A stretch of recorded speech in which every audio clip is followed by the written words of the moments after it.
El primer texto que quiero leer esta noche está aquí en el primer libro de Reyes, capítulo 8, versículo 49. Dice así, es una oración, dice así: tú oirás en los cielos, en el lugar de tu morada, su oración y su súplica, y les harás justicia.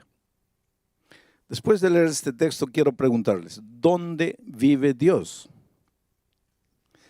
Dice, tú oirás su oración en el cielo, lugar de tu morada, donde habitas tú. Evidentemente, Dios habita en el cielo. Eso todos lo sabemos desde pequeñitos, ¿no? Miramos al cielo. Dios, el Padre nuestro, dice, Padre nuestro que estás en los cielos. Y el Señor Jesucristo nos enseñó esa oración, que Dios está en los cielos. Ahora viene la segunda pregunta. ¿Y en qué lugar del cielo? Porque los cielos son inmensos. ¿En qué lugar del cielo vive Dios? Y ahí quiero leerles el segundo texto de esta noche. Apocalipsis, capítulo 15, versículo 5, dice así. Después de estas cosas miré, y he aquí fue abierto en el cielo el templo del tabernáculo del testimonio. Después de estas cosas miré, y he aquí fue abierto en el cielo el templo del tabernáculo del testimonio. Y ahí el profeta Juan vio un trono dentro del templo, dentro del tabernáculo, dentro del santuario. Durante la semana voy a usar mucho la palabra santuario. Quiero que ustedes entiendan que el santuario es la misma cosa que el templo. El templo es la misma cosa que el tabernáculo. Cuando digo tabernáculo, estoy hablando del templo. Cuando digo templo, estoy hablando del santuario. Cuando digo santuario, estoy hablando del tabernáculo. Las tres cosas son la misma cosa. Entonces, en medio de los cielos hay un templo, hay un tabernáculo, hay un santuario. Y dentro de ese santuario hay un trono. Y en ese trono está sentado Dios. Voy a leer el último versículo de esta noche, o tal vez el penúltimo. Isaías capítulo 6, el versículo 1. Miren lo que dice Isaías. En el año que murió el rey Uzías, yo vi al Señor sentado sobre un trono alto y sublime, y sus faldas llenaban el templo. Ahora vamos a juntar estas tres ideas presentadas por estos tres textos diferentes. Dios habita en los cielos. ¿En qué lugar específico de los cielos? En el templo. Y ahí viene una pregunta. Quiere decir que hay un templo en el cielo. Hay un santuario en el cielo. Hay un tabernáculo en el cielo. Y la respuesta contundente es sí. Hay un santuario, hay un templo, hay un tabernáculo en el cielo y dentro de ese santuario hay un trono. Y en ese trono se sienta Dios. Ahora tú puedes decir así, pero parece cosa de niño. ¿Cómo que en medio del cielo va a haber un templo? No debería haber, que decir, no sería necesario que haya. Dios no necesita un santuario, un trono para sentarse, para ser Dios. No, Él no necesita. Por lo tanto, el santuario no existe por causa de Dios. Existe por causa de nosotros. Porque anoche dije, Dios es infinito y no está amarrado ni al tiempo ni al espacio.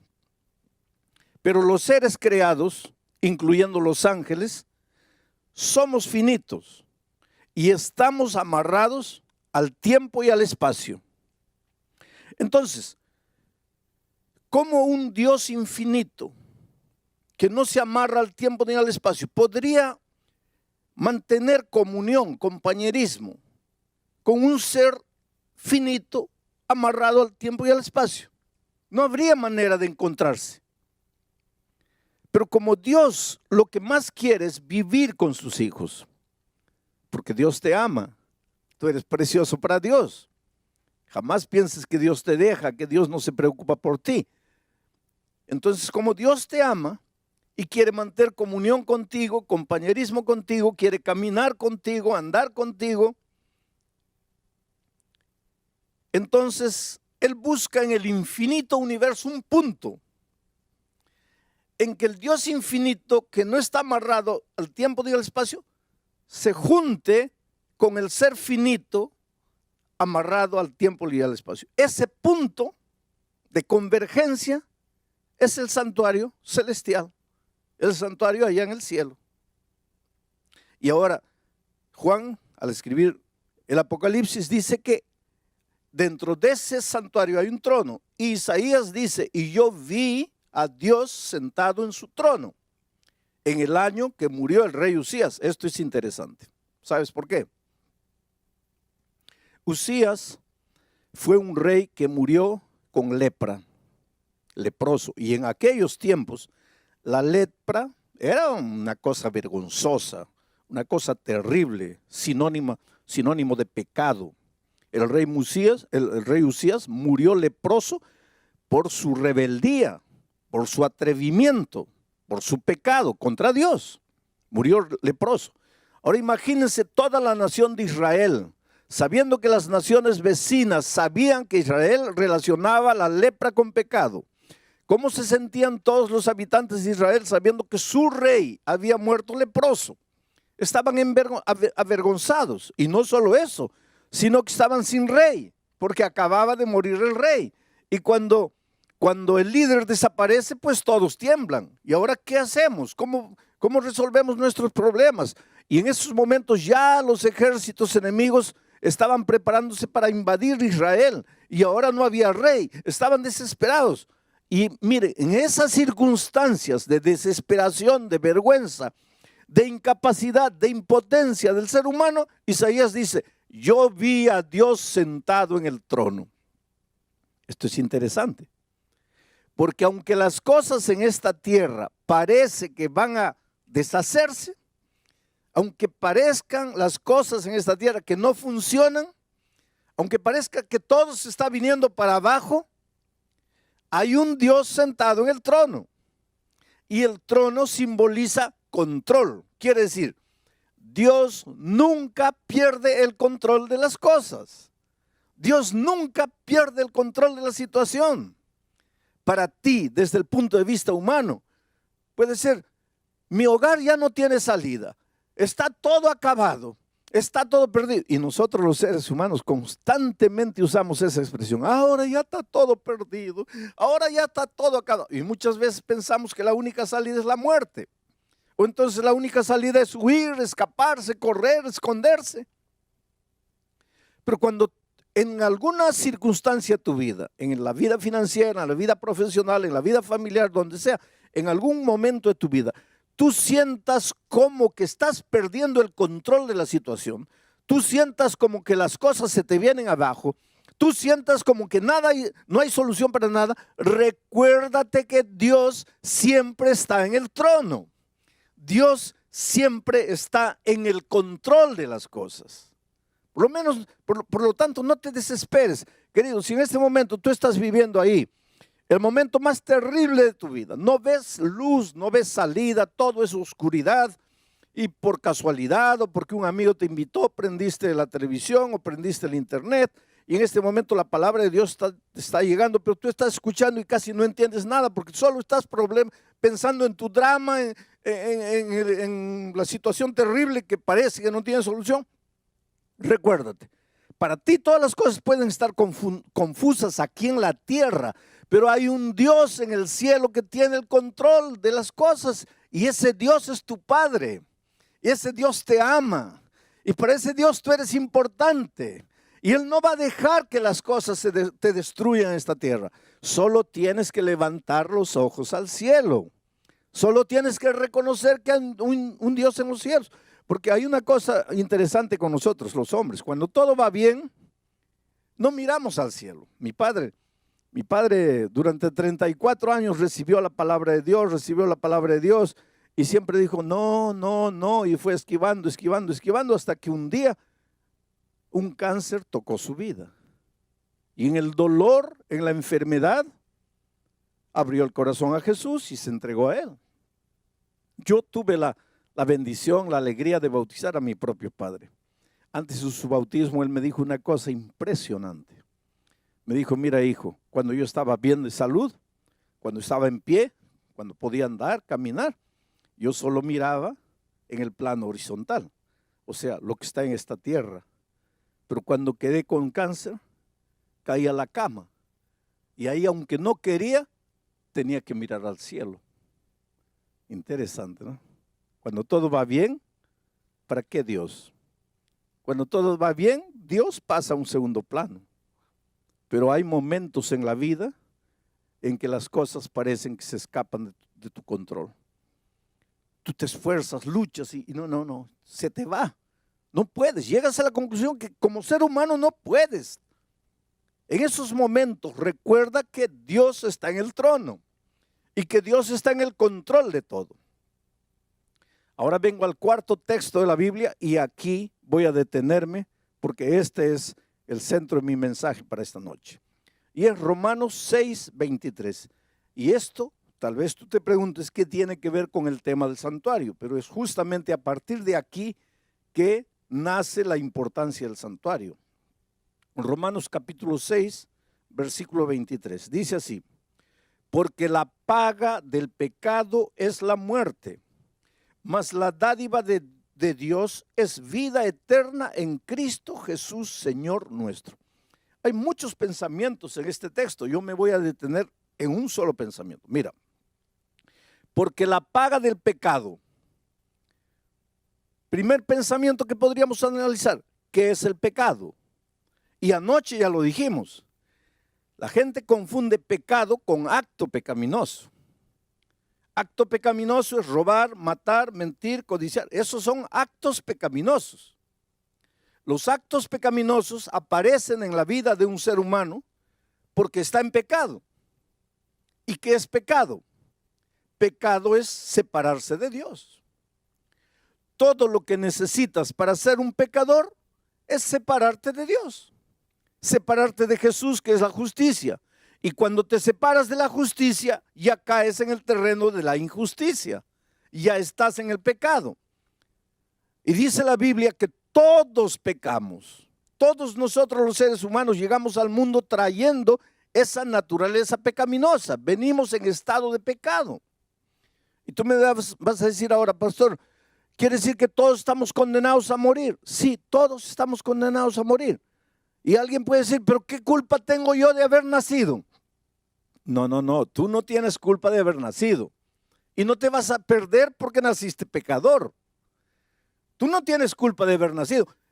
Pero Dios proveyó el remedio. Y si te mueres un día, si mueres la muerte eterna, no será porque has nacido pecador. Será porque no tomaste el remedio. ¿Y cuál es el remedio? El remedio está en el santuario.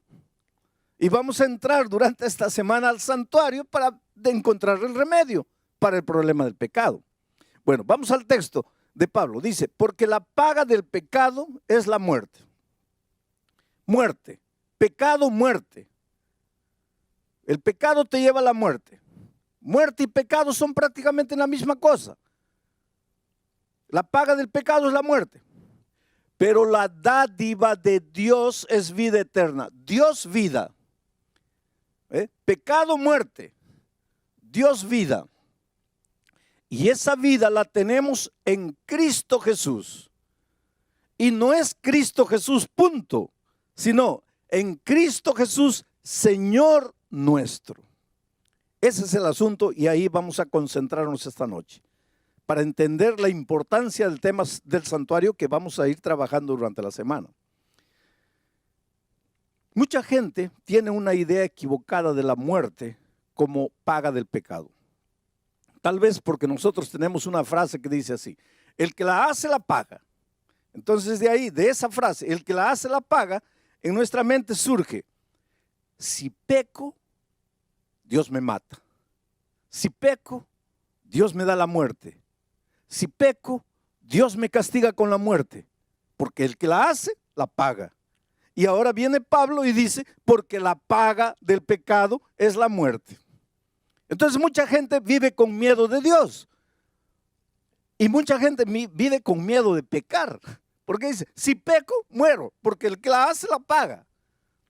Si desobedezco, muero. Porque la paga del pecado es la muerte. Pero no tienen una idea correcta de Dios. Entonces mucha gente piensa así: Dios es un Dios que está allá, y ahora yo dije que está sentado en su trono. Entonces mucha gente piensa: Dios está sentado en su trono con la muerte en la mano. A ver, ¿quién peca allá en la tierra? Al que pecó, muerte. Pecó, muerte. Se equivocó, muerte. Porque la paga del pecado es la muerte. Pero eso no es verdad. En primer lugar, hay que entender que Pablo no hablaba español. Pablo hablaba griego. Y cuando Pablo escribió la epístola a los romanos, no la escribió en español, la escribió en griego. Y fue necesario que la Biblia fuese traducida de los idiomas originales al español, para que nosotros que no hablamos griego podamos entender. Y el griego es un idioma abundante. Por ejemplo, para la palabra amor, en griego hay 5 palabras diferentes. Pero en español, para la palabra amor, solo tenemos 1. Por eso nosotros, el ser humano, ama a la esposa, ama la comida, ama al gato, ama al loro, ama todo, porque solo tenemos la palabra amor. Pero en griego no, en griego para amor a Dios es una palabra, amor a la esposa es otra palabra, amor al hijo es otra palabra, amor entre hermanos es otra palabra, porque el griego es un idioma abundante. Entonces, mira, esta palabra, porque la paga del pecado es la muerte, podría ser traducida como: porque el resultado del pecado es la muerte. O como: porque la consecuencia del pecado es la muerte. A mí me gusta la traducción que presenta este texto así: porque el resultado del pecado es la muerte. El resultado del pecado es la muerte. Porque si tú piensas así, porque la paga del pecado es la muerte, ¿qué vas a pensar? Que la muerte es un castigo divino. Pero si tú ves el texto como el resultado del pecado, la muerte, no tiene nada que ver Dios con la muerte. Y ahora quiero que entiendas una cosa. Mira, Dios es vida. Dios no es muerte. Jesucristo dijo: yo soy el camino, la verdad y la vida. Jesús es la vida. Él dijo: yo he venido para que todos tengan vida y la tengan en abundancia. Juan dice: el que tiene al Hijo tiene la vida. El que no tiene al Hijo de Dios no tiene la vida. Por lo tanto, aquí está Jesucristo. Y este es el territorio de la vida. Aquí del otro lado está el Señor de la muerte, el enemigo de Jesús. Y aquí está el territorio de la muerte. Vida y muerte no pueden andar juntas. Porque ¿qué cosa es la muerte? La ausencia de la vida. ¿Y qué es la vida? La ausencia de la muerte. Donde hay muerte no hay vida. Si Cristo es vida, si Dios es vida, ¿cómo te va a dar la muerte? Para darte la muerte, Él tendría que tener muerte. Pero Él es Dios, vida. En la vida no hay muerte. ¿Cómo es que te va a dar la muerte?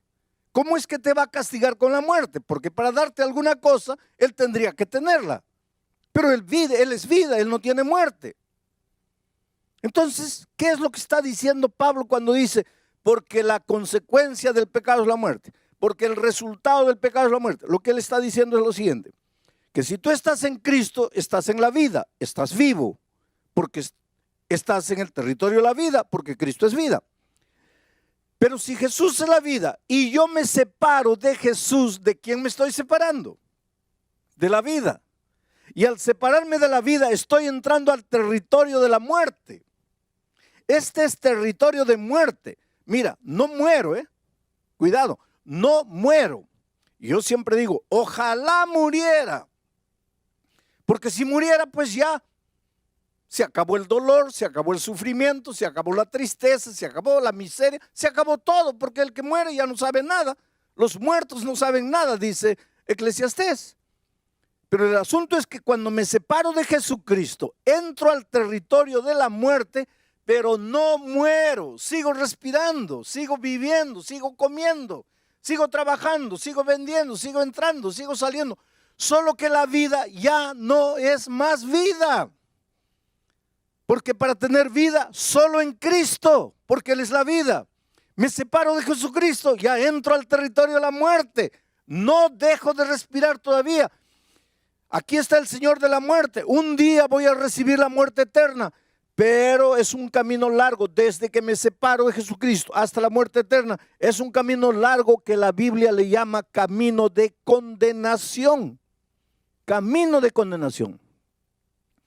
En este camino voy muriendo lentamente. En este camino suceden dos cosas. Mira, la primera, el diablo te puede quitar todo.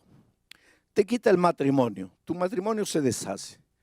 Te quita los hijos, los mete en las drogas, en los vicios, en la promiscuidad. Te quita la vida financiera, te hunde en las deudas. Y al hundirte en las deudas no sabes qué hacer de dinero, te metes a robar. Por lo tanto te quitan los valores, te quitan los principios. Vas muriendo. Este morir no es instantáneo. Es un morir, muriendo todos los días. Vas muriendo, muriendo, muriendo, muriendo. Hasta que llega un momento que dices, Dios mío, ¿para qué estoy en esta tierra? ¿Para qué vine al mundo? ¿Para qué estoy aquí? Mejor me muriera. Pues que estás en el territorio de la muerte. Esa es una de las cosas que te puede suceder en el territorio de la muerte. La otra cosa es que el diablo te puede dar todo. Te da dinero, te da poder, te da fama, te da una mansión, te da un auto nuevo, te da todo. Pero no te da paz, porque el diablo para darte paz tendría que tener paz y él no tiene paz. Entonces no te puede dar paz. Entonces el dinero, la fama, el poder, la gloria no te sirven de nada porque no tienes paz. En la noche llegas, te acuestas, te revuelcas en la cama de un lado para otro, cuentas carneritos para dormir y no duermes. Y entonces, ¿qué pasa? Una pastilla para dormir. El mes siguiente, 2 pastillas. El otro mes, 3 pastillas. Llegas un momento que estás enviciado en pastillas y no duermes. Hay gente que me dice, pastor, yo no sé qué me pasa. Yo no he hecho nada de malo. Yo no he ofendido a nadie. Yo no le debo a nadie, pero no tengo paz. Vives angustiado, vives vacío, vives desesperado. Esa no es vida, querido. Esa no es vida. Dios te ama, Dios quiere que seas feliz, Dios quiere lo mejor de lo mejor para ti. Pero hay una cosa, Él no puede hacer nada contra tu voluntad. Él respeta mucho tu voluntad. Bueno, estás en el territorio de la muerte. ¿Hay solución para ti? ¿Hay salida para ti? Claro que sí. ¿Y cuál sería la salida? La salida lógica. Tú estás aquí sufriendo en el territorio de la muerte. No quieres más esta vida miserable. ¿Cuál sería la solución lógica?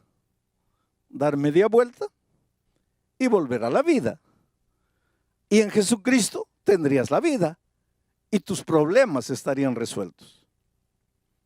Pero ahí viene la clave. Cuando estás viniendo hacia Jesucristo, cuando estás regresando hacia la vida, porque querido, Dios te ama mucho. Y desde que tú te vas de Él y te vas al territorio de la muerte, ¿tú crees que Dios se queda feliz? No. Él te llama, te llama, te llama, te llama. Por eso dije anoche que la historia del mundo es el hombre corriendo, corriendo, corriendo y Dios atrás de él, atrás de él, atrás de él. El hombre escondiéndose, escondiéndose, escondiéndose y Dios atrás buscándolo, buscándolo. Dios llama. Desde el Génesis hasta el Apocalipsis, la Biblia es un libro de llamado. En el jardín del Edén Dios llega. Adán, ¿dónde estás? Y desde ese día, Pedro, María, Juana, Rosa, ¿dónde estás? Elisa, ¿dónde estás? El diablo te llama, o el Señor Jesucristo te llama con amor, te suplica. El Señor siempre está buscando. Dice Jesús en el Antiguo Testamento, no quiero la muerte del impío, sino que regrese y vuelva. Dice, volved, volved, ¿por qué moriréis, oh casa de Israel? Dios te ve ahí en el territorio de la muerte, sufriendo con la vida destruida, no puedes dormir. ¿Tú crees que Dios está feliz? No, Él te ama, Él quiere traerte de vuelta, solo que no puede traerte por la fuerza. Tú tienes que querer. Pero muy bien, un día te cansas de sufrir y decides regresar al Señor Jesucristo. Solo que cuando estás volviendo, el diablo es muy astuto. Y te digo una cosa, mira, hay mucha gente que tiene una idea equivocada del diablo. La primera cosa que te voy a decir, el diablo no es ateo. El diablo no es ateo, el diablo cree en Dios. Santiago dice que los demonios también creen y tiemblan. Por lo tanto, tú cuando lidias con el diablo, no pienses que estás lidiando con un ateo, porque el diablo no es ateo, el diablo cree en Dios. Segunda cosa, el diablo conoce muy bien la Biblia, cuidado, cuidado, el diablo conoce muy bien la Biblia. Cuando Jesucristo estaba en el desierto, el diablo fue con la Biblia en la mano, solo que el diablo no respeta la palabra de Dios, la usa. Agarra un versículo de aquí, agarra otro versículo de aquí, le hace decir a la Biblia lo que la Biblia no dice. Entonces, cuidado, no todo el que tiene la Biblia en la mano está viniendo en nombre de Dios. Porque el diablo vino con la Biblia en la mano, pero no estaba viniendo en nombre de Dios. El diablo es bíblico, conoce la Biblia. Y como conoce la Biblia, cuando tú estás regresando al Señor Jesucristo, el diablo le dice a Jesús, prácticamente, voy a tratar de decirlo así para que ustedes entiendan. Hey, Señor Jesucristo, ¿lo vas a recibir a este miserable pecador? ¿Lo vas a recibir de vuelta? Y Jesús dice, sí, claro. ¿Y por qué lo vas a recibir? Porque yo lo amo. Pero este no ha pecado, sí, ha pecado. Se ha ido de ti, sí. Ha entrado al territorio de la muerte, sí. ¿Y qué dice Romanos 6:23? Porque la paga del pecado es la muerte. ¿Y este pecó o no pecó? Sí. Y si pecó, tiene que morir, porque la paga del pecado es la muerte. Y ahora él está viniendo y tú lo vas a recibir de vuelta. No. Mira, si tú lo recibes de vuelta, quiere decir que tu palabra es mentira.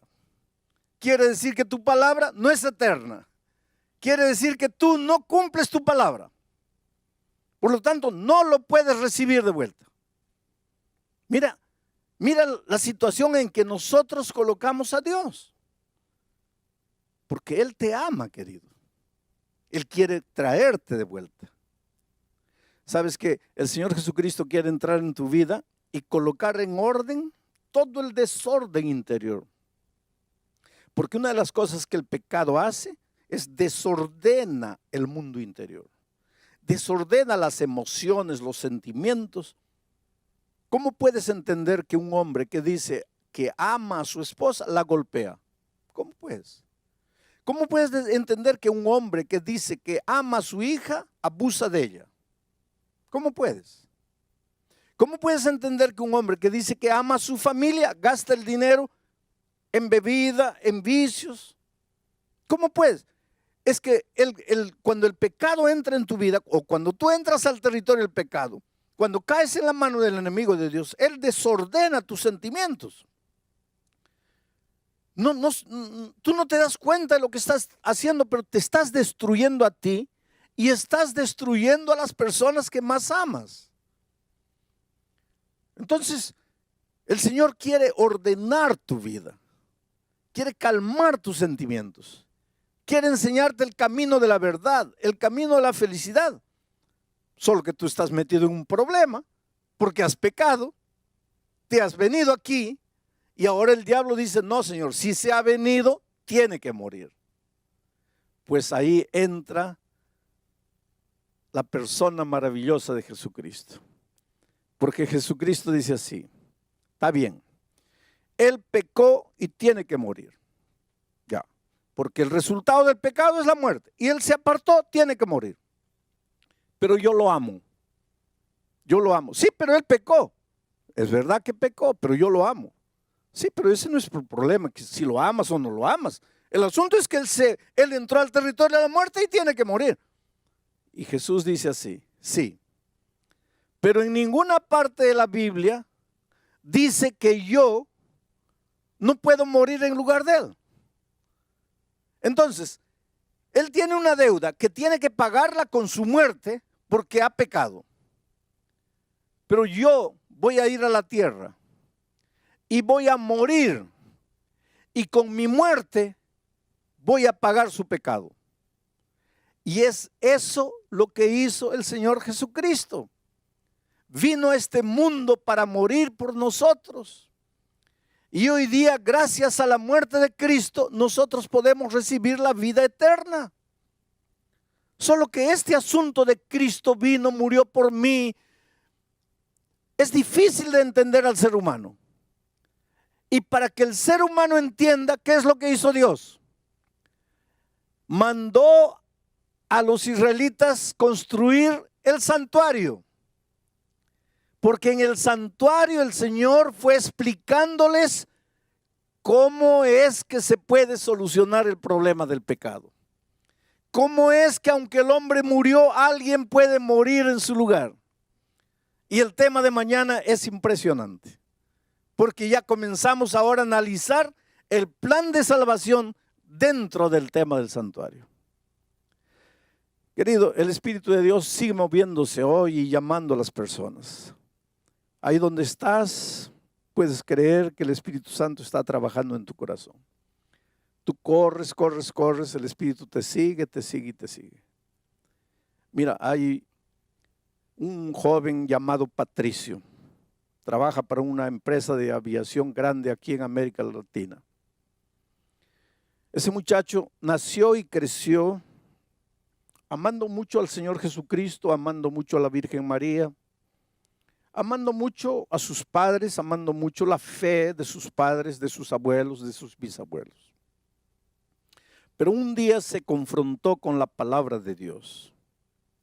Y sabes, la vida del cristiano es crecimiento y es aprendizaje. Yo siempre digo, mira, si estás vivo, tienes que aprender. Los muertos no aprenden. Cuando yo encuentro una persona que no quiere aprender, yo pienso, esa persona está muerta y no se da cuenta que está muerta. Inclusive Juan, hablando en nombre del Señor Jesucristo a la iglesia, a las iglesias del Apocalipsis, les dice, tienes nombre de que vives, pero estás muerto. Una persona que no quiere aprender, una persona que se resiste a aprender, está muerta. Porque los vivos aprendemos. Ahora, no es fácil aprender. ¿Sabes por qué? Porque ¿qué cosa es aprender? Aprender es salir de lo que conoces y entrar al terreno que no conoces. Aprender es salir de la playa y nadar en aguas profundas. Y esto es doloroso, porque el ser humano inconscientemente tiene miedo de lo desconocido. Por eso es que hay mucha gente que no quiere aprender. Pero Patricio descubrió la palabra de Dios. Y en la palabra de Dios hay cosas que a veces tú nunca has descubierto. Y a medida que él comenzó a descubrir las verdades, comenzó a sufrir en su corazón con las verdades, porque no es fácil aprender y crecer. Él conoció a una persona a través del internet. Y esta chica, cuyo nombre no sé si tengo escrito aquí, no lo tengo. ¿Cómo te llamas? ¿Ah? Jessica. Jessica conoció a Patricio a través del internet, hace unos 4 años atrás, y comenzó a evangelizarlo a través del internet. ¿Qué quiere decir evangelizar? A hacerle conocer el evangelio a través del internet. Llegaron sermones míos grabados a las manos de Patricio. El Espíritu de Dios usó esos sermones para tocar el corazón de él. Mas los estudios que por internet Jessica le daba, llegó un momento en que él sufría. Ayer Patricio estaba en Santiago de Chile, escuchando el mensaje a través del internet. Después del mensaje, él asistió a las preguntas y respuestas de entrevistas que me hacen después del mensaje. Y en una de esas respuestas, o en una de esas preguntas me preguntaron, ¿cuál es el lugar de los sentimientos en la vida cristiana? Porque Patricio estaba sufriendo. Él decía, mi cabeza ya entendió el mensaje, pero es que mi corazón todavía no siente. Mi cabeza ya comprendió todo. Yo racionalmente sé que este es el camino que Dios quiere para mí, que yo debería bautizarme y nacer de nuevo, pero mi corazón no siente. Y anoche yo en la respuesta dije, mire, no le hagas mucho caso a tus sentimientos, porque después de la entrada del pecado al mundo, los sentimientos son a veces engañadores. Y esa fue la respuesta que Patricio necesitaba en su vida. ¿Sabes que Patricio tomó esta mañana el avión de Santiago de Chile y se vino para aquí a Lima? Y acaba de llegar. Y Patricio en este momento entra al tanque del bautismo para sellar su pacto de amor con Cristo. Para decirle, Señor Jesucristo, yo acepto tu amor, yo acepto lo que hiciste por mí en la cruz del Calvario. Yo me entrego aquí, a ti. Y ahí está Patricio. En este momento, Patricio, quiero que me mires así. Tu vida ha sido una vida de búsqueda. Eres un hombre sincero, eres un hombre honesto. Encontraste la palabra de Dios. Sufriste al principio con las verdades que descubrías. Pero tu honestidad, tu sinceridad te llevó a aceptar el mensaje. Hasta anoche habías aceptado todo racionalmente, pero tú dices, mi corazón no sentía. Sin embargo, Dios usó el programa de anoche para llegar a tu corazón y mostrarte que las decisiones no se toman necesariamente llevado por las emociones, sino por las convicciones que el Espíritu coloca en la mente de la persona. Y tomaste el avión y viniste aquí. En este momento tu corazón está alegre y triste. Alegre porque estás naciendo de nuevo. Medio triste porque yo sé que en el fondo hubieras querido que tu madre mirara tu bautismo. Pero tu madre todavía no tiene condiciones de entender lo que tú estás haciendo. Y tú, para ahorrar el sufrimiento, no le dijiste que estás aquí para bautizarte. Pero este es un día extraordinario. Toda tu vida pasada queda borrada. Y para que de aquí para adelante vivas una vida victoriosa en Cristo, por tu fe, el pastor Bill Quispe, como ministro del Evangelio, por el mandato divino, te bautiza en nombre del Padre, del Hijo y del Espíritu Santo. Amén.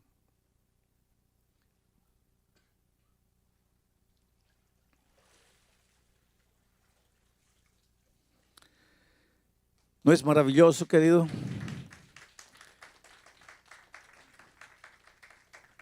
Qué cena linda, ¿no es cierto?